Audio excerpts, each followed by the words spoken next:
इयत्ता 8वी विषय सामान्य विज्ञान यामध्ये आज आपण प्रदूषण या पाठाचा अभ्यास करणार आहोत।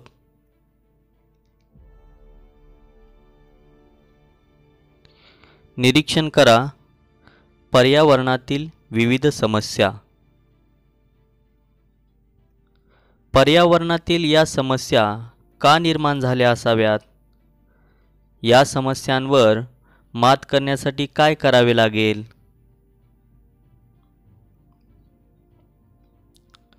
माणसाच्या निसर्गातील हस्तक्षेपामुळे पृथ्वीवर अनेक समस्या निर्माण झाल्या आहेत। औद्योगिकीकरण, वाढती लोकसंख्या, खाणकाम, वाहतूक, कीटकनाशकांचा आणि खतांचा वाढता वापर यामुळे पृथ्वीवर प्रदूषण वाढले। या प्रदूषणाचे परिणाम माणसावर सुद्धा होऊ लागलेत। प्रदूषण, पोल्यूशन, नैसर्गिक पर्यावरणाचे परिसंस्थेला हानिकारक असे दूषितीकरण म्हणजे प्रदूषण होय। सांगा पाहू, तुमच्या सभोवताली कोठे कोठे प्रदूषण आढळते? प्रदूषण कशामुळे होते?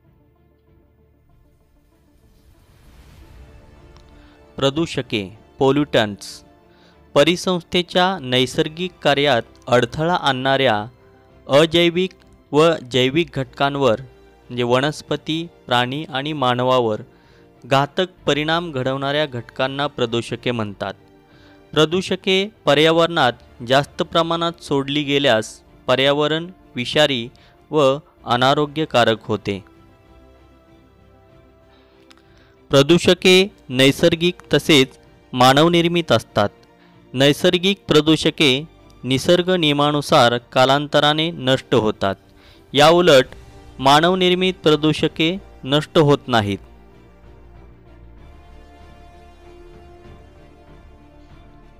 विचार करा, जर नैसर्गिक पदार्थ हे प्रदूषक असतील तर ते वापरताना त्याचे दुष्परिणाम आपल्याला का जाणवत नाहीत? असे पदार्थ प्रदूषक कधी बनतात? करून पहा कृती। तुमच्या परिसराचे तुम्ही स्वतः सर्वेक्षण करून तुमच्या परिसरातील प्रदूषित ठिकाणे कोणती ते ठरवा। प्रदूषण आढळलेल्या प्रत्येक ठिकाणाशी संबंधित असा प्रदूषणकारी घटक म्हणजे प्रदूषक कोणता तो ओळखण्याचा प्रयत्न करा। हवा प्रदूषण, एअर पोल्यूशन म्हणजे काय ते प्रथम आपण पाहूया। थोडे आठवा, पृथ्वीवरील वातावरणात असणाऱ्या विविध वायूंचे प्रमाण दर्शवणारा आलेख काढा। हवा हे वेगवेगळ्या वायूंचे घटकांचे एकजिन्सी मिश्रण आहे असे का म्हणतात? इंधनाच्या ज्वलनातून हवेत कोणकोणते घातक वायू बाहेर सोडले जातात? विषारू वायू, धूर, धूलिकण, सूक्ष्मजीव यासारख्या घातक पदार्थामुळे हवा दूषित होण्यास हवेचे प्रदूषण म्हणतात। हवा प्रदूषणाची कारणे आपण पाहूया।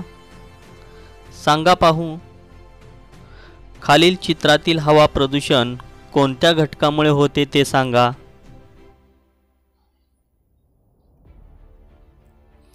हवा प्रदूषण कारणाचे दोन प्रकारात वर्गीकरण करतात। एक, नैसर्गिक कारणे आणि दोन, मानवनिर्मित कारणे। हवा प्रदूषणाची नैसर्गिक कारणे कोणती ते आपण पाहूया। एक, ज्वालामुखीचा उद्रेक।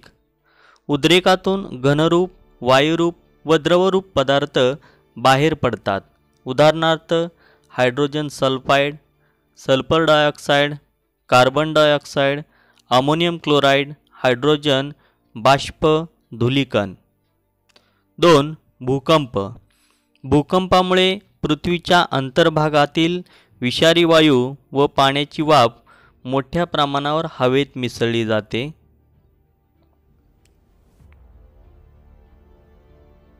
3. वावटळी व धुळीची वादळे, जमिनीवरील धूळ, केरकचरा, माती, परागकण व सूक्ष्मजीव हवेत मिसळतात. 4.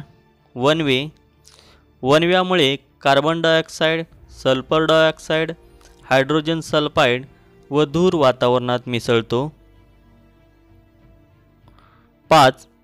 सूक्ष्मजीव हवेत मिसळल्यामुळे, उदाहरणार्थ काही जीवाणू, कवकांचे बीजाणू हवेत मिसळतात. हवा प्रदूषणाची मानवनिर्मित कारणे कोणती ते आपण पाहूया. 1. इंधनाचा वापर, दगडी कोळसा, लाकूड, LPG, रॉकेल, डिझेल, पेट्रोल यांच्या वापरामुळे carbon dioxide, carbon monoxide, nitrogen oxide, sulphur dioxide, शिशाची संयुगे हवेत मिसळतात. घनकचरा, शेतीचा कचरा, बागेतला कचरा उघड्यावर जाळल्यामुळे हवा प्रदूषण होते. 2. औद्योगिकीकरण, विविध कारखान्यातून प्रचंड प्रमाणात धूर बाहेर पडतो. गंधकाची भस्मे, नायट्रोजन ऑक्साईड वातावरणात मिसळतात. 3.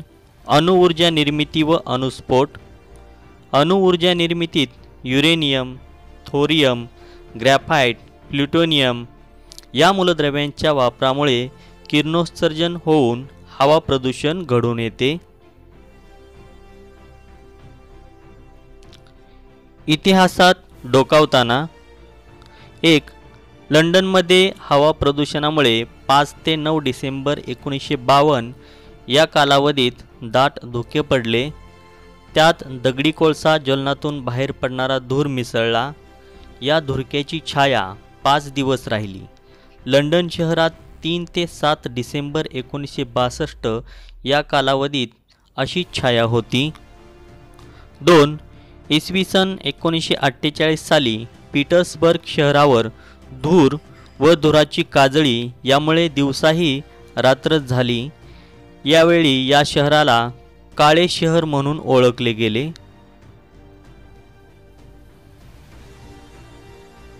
हवा प्रदूषके, स्रोत आणि परिणाम. 1.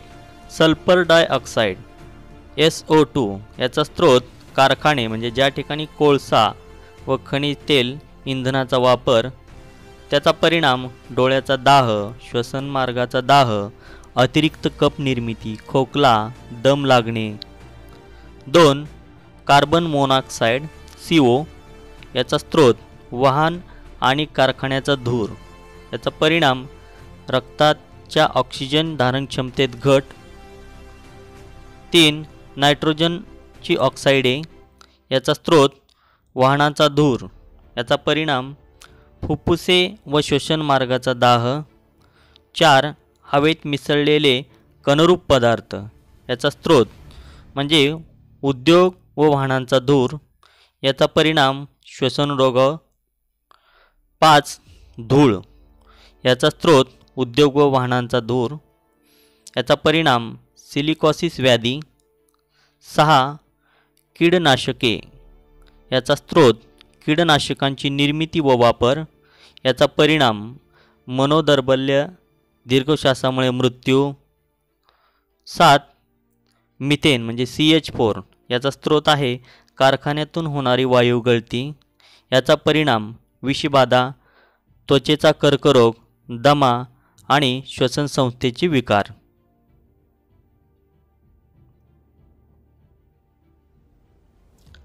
हवा प्रदूषणाचा वनस्पती व प्राणी यांच्यावर होणारा परिणाम आपण पाहूया. प्रथमतः हवा प्रदूषणाचा वनस्पतीवरती होणारा परिणाम. 1. पर्णछिद्रे बुजून जातात. 2. प्रकाश संश्लेषणाची क्रिया मंदावते. 3.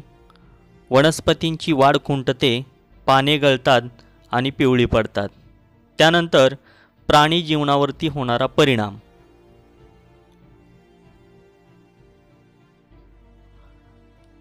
श्वसनावर विपरीत परिणाम होतो. डोळ्याचा दाह होतो. थोडे आठवा, ओझोनच्या थराचे महत्त्व काय? ओझोनच्या थरात घट होण्याची कारणे कोणती? हवा प्रदूषणाचा वातावरणावर होणारा परिणाम. ओझोनचा थराचा नाश. आपण पूर्वी अभ्यासले आहे की वातावरणाच्या स्थितांबर या थराच्या खालच्या भागात ओझोनचा थर आढळतो. सूर्यापासून उत्सर्जित होणाऱ्या अतिनील किरणापासून म्हणजे UVB पासून ओझोन वायूचा थर पृथ्वीवरील सजीव सृष्टीचे संरक्षण करतो.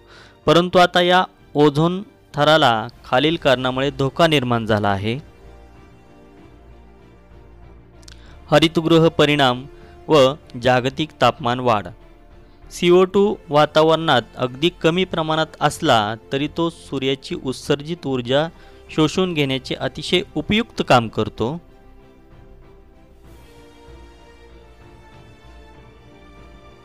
मागील 100 वर्षांमध्ये औद्योगिकीकरणामुळे वातावरणातील CO2चे प्रमाण वाढले आहे. या CO2चा पृथ्वीच्या तापमानावर होणारा परिणाम म्हणजे हरितगृह परिणाम होय. CO2 प्रमाणे नायट्रस ऑक्साईड, मिथेन वायू व CFC हे पृथ्वीवरील वातावरणातील उष्णता रोखून ठेवतात. म्हणजे एकत्रितपणे त्यांना हरितगृह वायू असे म्हटले जाते.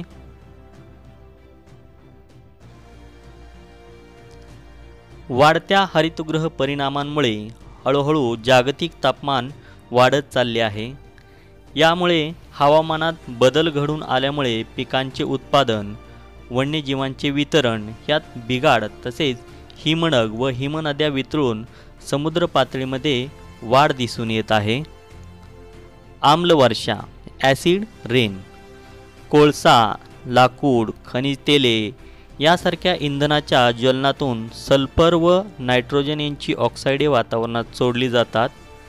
ही पावसाच्या पाण्यात मिसळतात व त्यापासून सल्फ्युरिक आम्ल, नायट्रस आम्ल व नायट्रिक आम्ल तयार होते.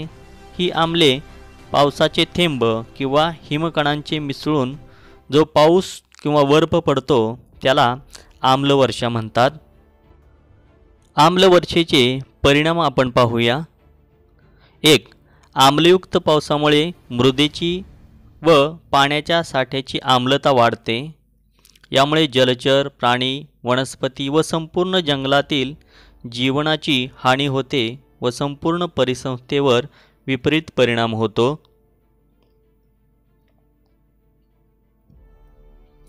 2. इमारती, पुतळे, ऐतिहासिक वास्तू, पूल, धातूच्या मूर्ती, तारेची कुंपणे इत्यादींचे क्षरण होते. 3. आम्लपर्जन्यामुळे अप्रत्यक्षपणे कॅडमियम व मर्क्युरीसारखे जड धातू वनस्पतीमध्ये शोषले जाऊन अन्न साखळीत शिरतात. 4. जलाशयातील आणि जलवाहिन्यातील पाणी आम्लयुक्त झाल्याने जलवाहिन्या विशिष्ट धातूंचे व प्लास्टिकचे पेयजलात निक्षालन होऊन आरोग्याच्या गंभीर समस्या उद्भवतात.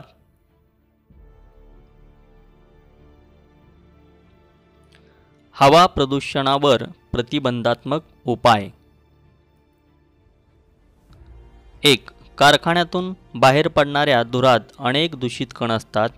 हवा प्रदूषण नियंत्रित करणाऱ्या यंत्रणेचा वापर बंधनकारक करावा. उदाहरणार्थ निरोधक यंत्रणा, अरेस्टर्स, गाळणी यंत्र म्हणजे फिल्टर्स यांचा वापर करावा. 2. शहरातील दुर्गंध पसरवणाऱ्या कचऱ्याची योग्य विल्हेवाट लावावी. 3. आण्विक चाचण्या, रासायनिक अस्त्रे यांच्या वापरावर योग्य नियंत्रण असावे.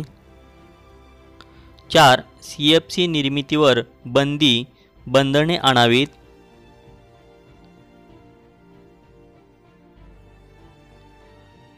माहीत आहे का तुम्हाला हवेच्या गुणवत्तेचा निर्देशांक एअर क्वालिटी इंडेक्स? आपल्या शहरातील हवा कितपत प्रदूषित झाली आहे ही गोष्ट नागरिकांना माहीत असणे आवश्यक आहे. हवेच्या गुणवत्तेचा निर्देशांक निश्चित करण्यासाठी हवेतील SO2, CO, NO2 भूपृष्ठाजवळील हवेत असलेला ओझोन, कणीय पदार्थ वगैरे वायूंचे प्रमाण दररोज मोजले जाते. मोठ्या शहरांमध्ये जास्त रहदारी असणाऱ्या मुख्य चौकात असे हवेच्या गुणवत्तेचे निर्देशांक दर्शवणारे फलक लावलेले आहेत. जल प्रदूषण, वॉटर पोल्युशन. सांगा पाहू,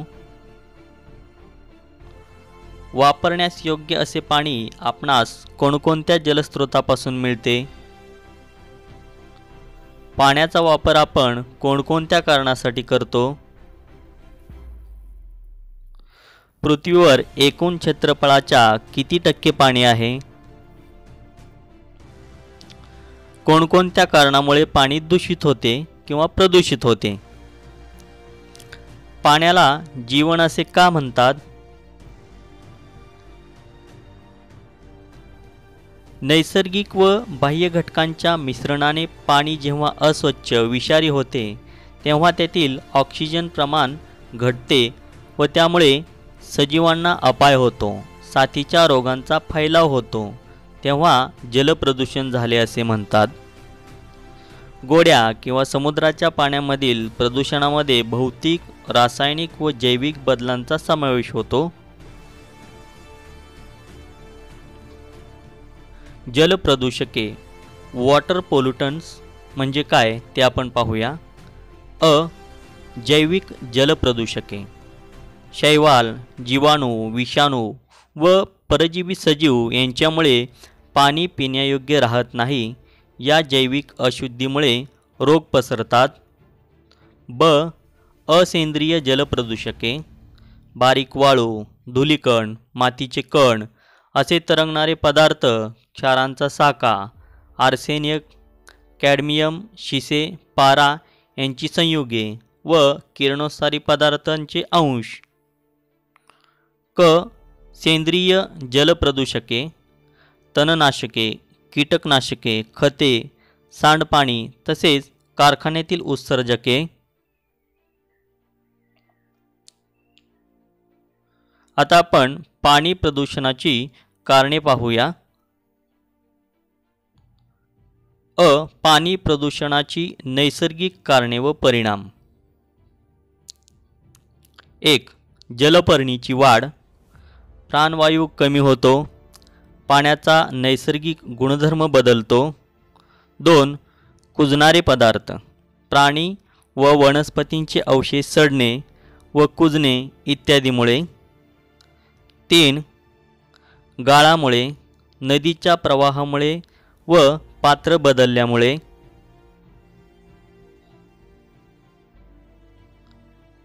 4. जमिनीची धूप, जमिनीची धूप झाल्याने जीवाणू यासारखे सूक्ष्मजीव अनेक जैविक अजैविक घटक पाण्यात मिसळतात. 5. कवक, पाण्यात कुजणाऱ्या सेंद्रिय पदार्थांवर कवक व जीवाणूंची वाढ होते. 6. शैवाल, जास्त वाढल्याने पाणी अस्वच्छ होते.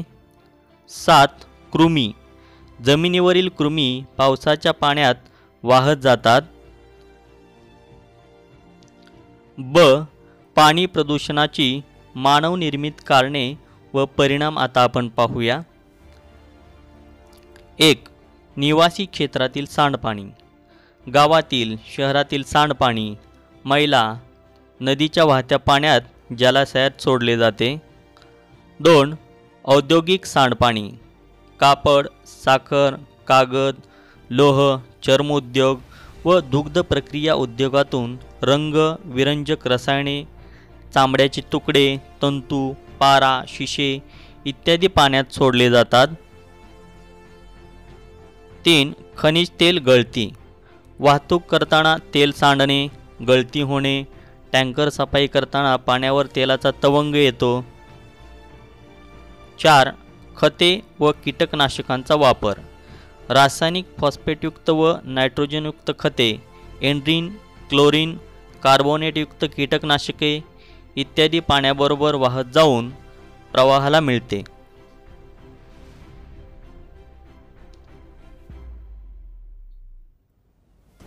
8. इतर कारणे. नदीच्या पाण्यात मलमूत्र विसर्जन, कपडे धुणे, आंबाडी घायपाट पाण्यात सडवणे यामुळे पाणी प्रदूषित होते. रक्षा, अस्थि विसर्जन व निर्माल्य पाण्यात टाकणे, औष्णिक विद्युत केंद्रातून सांडपाणी सोडणे इत्यादी इतर कारणे पाणी प्रदूषणाशी संबंधित असतात. पाणी प्रदूषणाचे परिणाम आपण पाहूया. पहिला आहे मानवावर होणारा परिणाम. यामध्ये प्रदूषित पाण्यामुळे अतिसार, कावीळ, विषमज्वर, त्वचारोग, पचनसंस्थेचे विकार होतात. यकृत, मूत्रपिंड, मेंदूविकार, हाडांमध्ये विकृती, उच्च रक्तदाब हे विकार होतात. 2. परिसंस्थेवर होणारा परिणाम. वनस्पतींची वाढ खुंटते, वनस्पती प्रजातीचा नाश होतो, पाण्यातील क्षारांचे प्रमाण वाढते, जलपरिसंस्थेचे संतुलन बिघडते, जलचर मरतात, समुद्र पक्ष्यांवरही परिणाम होतो, पाण्यात विरघळणाऱ्या ऑक्सिजनचे प्रमाण घटते.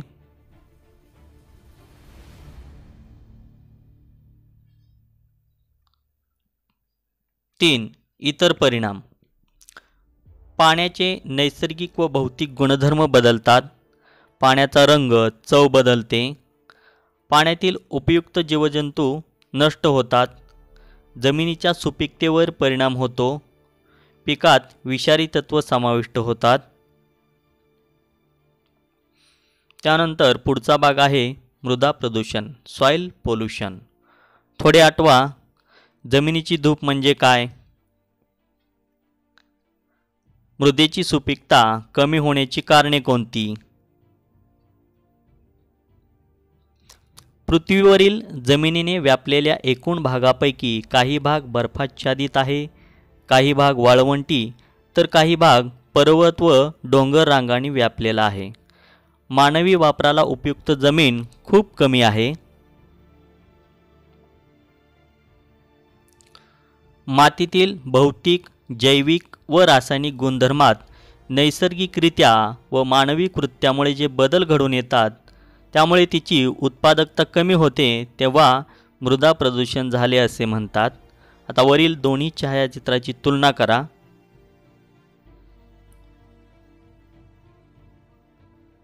मृदा प्रदूषणाचे परिणाम आपण पाहूया. 1. कारखान्यातील क्षारयुक्त आम्लयुक्त पाणी मातीत मिसळल्याने माती नापीक बनते. 2. किरणोत्सारी पदार्थ व इतर प्रदूषक मृदेतून पिके, पाणी व मानव अशा अन्नसाखळीतून प्रवास करतात. 3. मृदा प्रदूषणामुळे जलप्रदूषणाचा धोका वाढतो, कारण विषारी द्रव्ये मृदेतून जवळच्या पाणीसाठ्यात किंवा पाझरून भूगर्भ जलात प्रवेश करतात. तसेच जीवजंतूमुळे विविध रोगांचा प्रसार होतो. मृदा प्रदूषणाचा हवा तसेच जलप्रदूषण यांच्याशी असणारा संबंध आपण पाहूया. ओल्या कचऱ्याचे खतात रूपांतर न करता चुकीच्या पद्धतीने तो फेकून दिल्यास तो सडतो, कुजतो, त्यामध्ये हानिकारक रोगजंतू वाढतात आणि हे वाहत्या पाण्यात मिसळले जाऊन पाणी प्रदूषण होते. शेतीसाठी कीटकनाशकांचा, रासायनिक खतांचा, तणनाशकांचा वापर केला जातो, त्यामुळे मृदा प्रदूषण होते.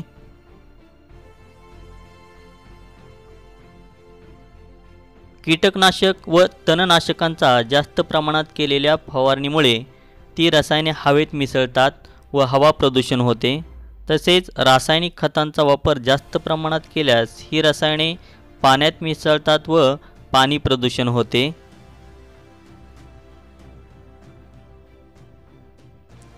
मानवी मलमूत्र, पशु पक्षी यांची विष्ठा मातीत मिसळल्यामुळे मृदा प्रदूषण होते. ही घाण तेथे तशीच राहिल्यास त्यातून वेगवेगळे वायू बाहेर पडतात व दुर्गंधी सुटते. हे वायू हवेत मिसळतात व हवा प्रदूषण होते. हीच घाण पाण्यात मिसळल्यास पाणी प्रदूषण होते. प्रदूषण प्रतिबंध व नियंत्रण. प्रदूषण नियंत्रण, नियमन व ते रोखण्यासाठी भारत सरकारने काही कायदे केले आहेत. प्रदूषण नियंत्रणाशी संबंधित कायदे पुढीलप्रमाणे आहेत. 1. जलप्रदूषण प्रतिबंध व नियंत्रण अधिनियम 1974. 2. हवा प्रदूषण प्रतिबंध व नियंत्रण अधिनियम 1981. 3. पर्यावरण संरक्षण अधिनियम 1986.